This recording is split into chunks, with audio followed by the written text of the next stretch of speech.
D'accord, mais Salman Fodessila, il a été président d'SOS Racisme. Oui. Hein, oui. Parce que c'est bien beau de dire on se prend en main, etc. Mais SOS Racisme, est-ce que ça n'a pas été aussi un facteur pour un moment donné, où quoi qu'on puisse dire, on était taxé de... Ah non, touche pas mon pote, attention t'es raciste, attention on va appeler les associations. Est-ce que finalement SOS Racisme n'a pas été contre-productif, Fodessila? Je pense qu'il faut jamais dire que tout ce qu'on a fait est formidable, sinon ce serait vraiment terrible. Bon, ce que je sais simplement, c'est que dans ces années-là, il y avait des gens comme Coluche, comme Guy Bedos, comme Julien Drey, Harlem Désir, avec l'aval de Simone Signoret, qu'on dit on va lancer un formidable mouvement de solidarité, que le Front National venait de faire son premier score à Dreux, parce qu'ils se font toujours passer pour des petits jeunes, mais ils sont quand même là depuis 1983. Ouais, le Front National à l'époque était à 5%, aujourd'hui il est à 18%, il est même qualifié au 2002. Donc finalement vous n'avez pas réussi avec SOS Racisme. On va pas dire que c'est des antiracistes qui sont la cause de la montée du racisme. C'est pas les féministes, c'est pas les féministes qui sont la cause de la montée des violences. Pourquoi c'est pas évident. C'est du pas tout. Les antifascistes qui ont créé Hitler quand même. Peut-être aussi. Ne soyez pas ridicule. Non mais pourquoi tu dis pourquoi tu dis que les antiracistes ont peut-être fait monter le FN? Quand on voyait SOS Racisme, à partir du moment où on peut plus dire un mot, il n'y a plus rien qui se dit automatiquement. Quand tu n'es pas d'accord avec une personne et qu'elle n'est pas de la même couleur que toi, cette personne te traite systématiquement de racisme. Et les associations s'en sont servies. Et à partir du moment où on s'en sert systématiquement, eh bien ça fait monter, quand on n'y pense pas, parce qu'on n'y pense pas, on dit simplement à une personne qu'elle est bête parce qu'elle est bête. On confond deux choses. On confond ce qui est une association, qui sont des bénévoles, des hommes et des femmes, qui sont là de façon bénévole et qui disent attention, pas de dérapage. Ceux qui prennent des décisions, ce sont les politiques. Est-ce que je peux finir? Oui, mais ce que vous dites, c'est pas... Non, on peut pas accepter ça. SOS Racisme a été créé uniquement par le Parti Socialiste. Mais attendez, uniquement, ça a été politique, ça a été politisé. Non, mais là vous êtes dans des clichés. Non, je suis pas dans des clichés. Là, on discute plus, là, vous êtes dans des clichés. Non, la question n'est pas là. Claire qui te répond. Allez-y, il faut dire. En deux mots. D'abord, c'est pas des antiracistes, je le redis, les antifascistes ou les gens qui luttent pour le droit des femmes qui sont victimes des conditions de discrimination.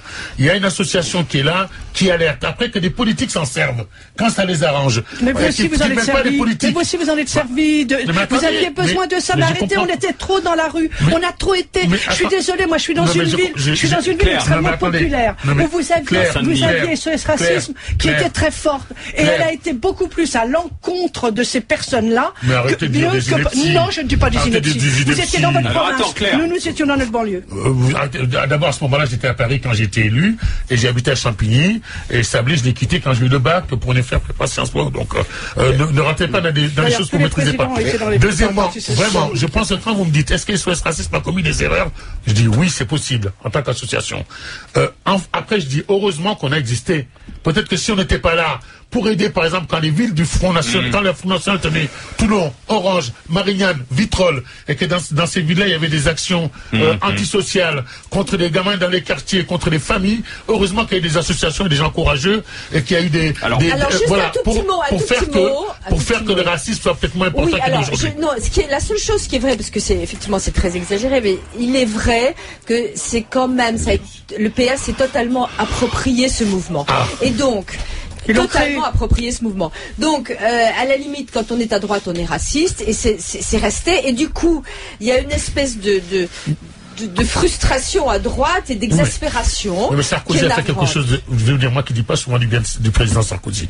Qu'est-ce qu'il a fait quand il a mis Rachida Dati, Ramayad et Fadela Amara? Il a fait ce que la gauche aurait dû faire, qu'elle n'a jamais fait. Il a fait des symboles, vous dites aussi. Ah oui, il a fait des symboles, certes, mais il l'a fait. Il a donné des signaux. Et je pense que vous serez très surpris de voir qu'aujourd'hui, dans l'électorat, par exemple, de Nicolas Sarkozy, c'est pour ça que sa politique sécuritaire qui consiste à les braconner sur les terrains du Front National n'est pas censée.